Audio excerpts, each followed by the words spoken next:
And depression is something that takes power away from you if you believe that you're in this condition that, you are helpless and you can't help yourself. 100%. You can feel helpless. Yes. But it doesn't mean you can't help yourself. You can help yourself. Because you have to change your mind your is, mind is state. such a strong thing. Yeah. I think what I agree with what Kel's and what Andrew Tate and other people even said in the past is your mind is so strong. I've been in places where I've literally been like, nah. And then I've gone, you know what? I can do this. Yeah. Because I'm not doing anything. I'm starting off with telling myself I can do it. Yeah, you can. You can. Like there are times where I'm like, I don't want to go to the gym, which is something simple. Yeah. But if I keep telling myself, I can't go to the gym, I can't do it. Yeah, you're doing. Well, how do you think you're gonna get there? Yeah, you're doing negative mantras in your brain. You're not gonna get yourself anywhere. No. It's impossible. So you have to purport good mantras and good words because words have power. Yeah. Words have power of what you say, and it helps you as a motivator to help you move in the right direction. If you say words that are in belief and affirming that you're worthy of good, you need to find yourself and say you are worthy of good because we all are. All of us are worthy of good. All of us are worthy of being loved. All of us are being worthy of being treated correctly. Yes. So Andrew Tate says, don't give belief into things that take power away from you. And another thing he was saying is that with the depression isn't real is to go in the gym. If you go in the gym, you'll build a strong body. And by building a strong body, it creates a strong mind. Because it requires discipline for you to build yourself. And it requires you to think and achieve and overcome. So not only is your body getting in strength, but your mind state is also getting in strength. And the same with running. If you do any running or... Well, yeah, I did track. Running and fitness. You beat a PB when you do that. When I did track, I don't know about other fitness people out there. I can't talk on the gym. I just do gym. Track star. I'm a runner. I'm a track star. Usain Bolt. Yeah. That's a classic song. He was running from a cop car. Jumping over that gate, gonna leave a big scar. Feel like GTA with like 3 stars. Try to get away, but he ain't get far. Woo, woo, woo, woo, woo. We might play it. I did mine, and I was a sprinter. Yeah. And I did high jump as well. Some African genes, son. Can I say, baby? African genes, son. Can I say, baby? For us, it's the same for long distance runners. You hit a mark where you hit your PB, and endorphins are created. These happy chemicals are naturally created. The reason why I don't drink coffee, I don't smoke, because my endorphins are created off things like that. So when I was in high school and leaving high school, I beat my PB. I'm like, holy wow, this is crazy. And in turn, I didn't realize it was good for my health, which in turn was good for my mental health, because I'm not thinking about what Jamie is doing on Instagram. I'm thinking about how I can better myself. Yeah. Totally. How can I beat myself? One guy. You're only in competition with yourself. You're not battling the rest of the world. There's some people that might make you feel like you're less than them or make you feel like you're in competition with anyone. I've always told people I've never felt like I was competing against anyone. Yeah. Even other actors, I've told them like, hey, I know you might think that like we're competition, but I want to see you win or whatever, especially if you want to see me win. I don't wish bad upon anybody. I wish you the best. But you're no one else's competition but yourself. So the challenge that we all face is overcoming ourselves. And running, I find it is a challenge with that because it's like Nike. Nike says just do it. And so when you're running, you almost have to blank out any thoughts and just run. Go. Oh. Enjoy the process. Go. You don't think about it. For me, it was heaven. I used to... Because if you start thinking, you'll slow down and you'll stop. You'll stop. So my acting coach has a very powerful saying. He says, when you're in your head, you're dead. Oh. So whenever you're in your head, you stop and you hesitate and you create problems for yourself.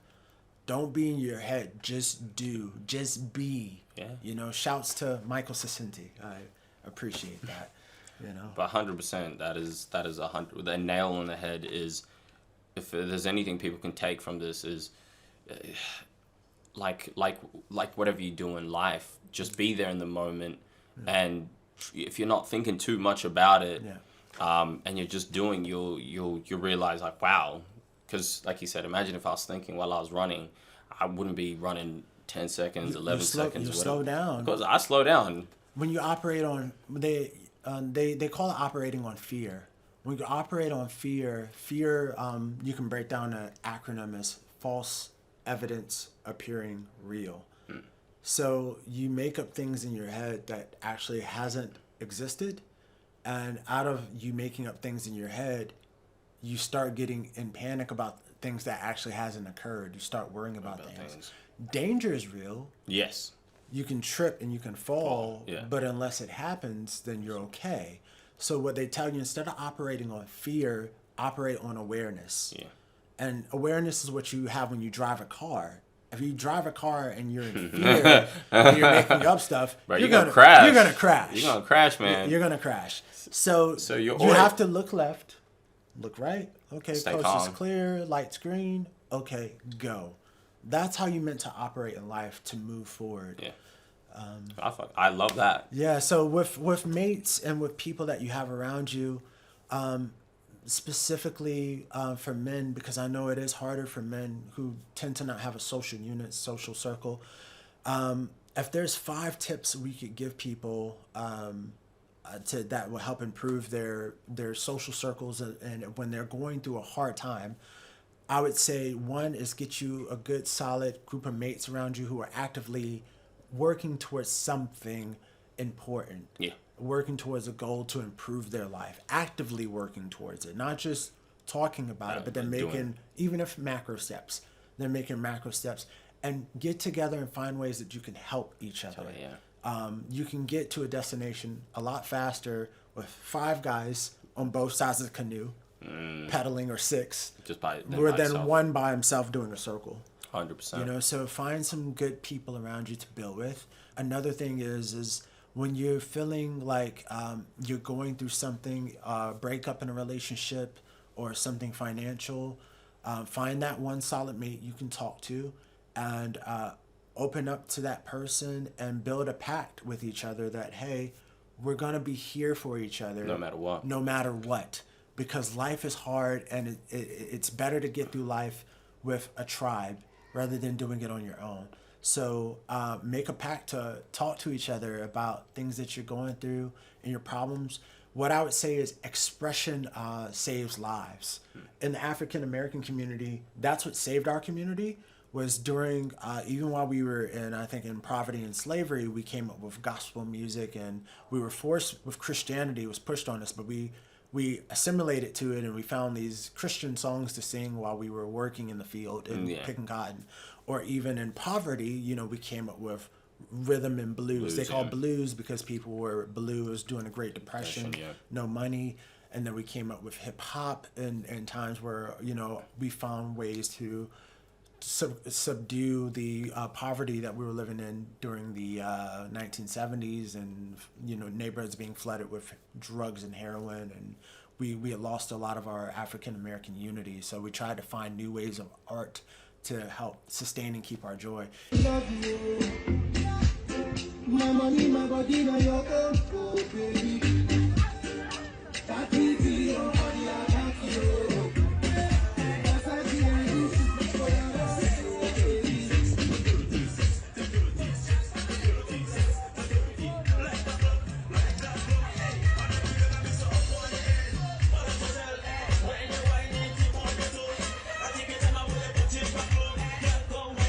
Even in Brazil, for example, during their hard times, they came up with Carnaval. Carnaval was something that they developed out of the fact that these Africans that had got brought in from Angola to Salvador and Brazil, they decided to come up with Carnaval to celebrate their people and their Afro-Brazilian heritage and make it fun times. And samba dance came out of that, because they were like, we're gonna, even though we're poor and we're impoverished, we're gonna find ways to celebrate and make our life beautiful with the least amount of things that we have.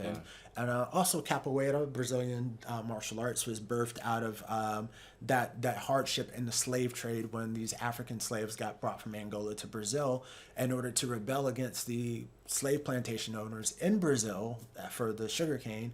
they decided to defend themselves and hide it through a dance.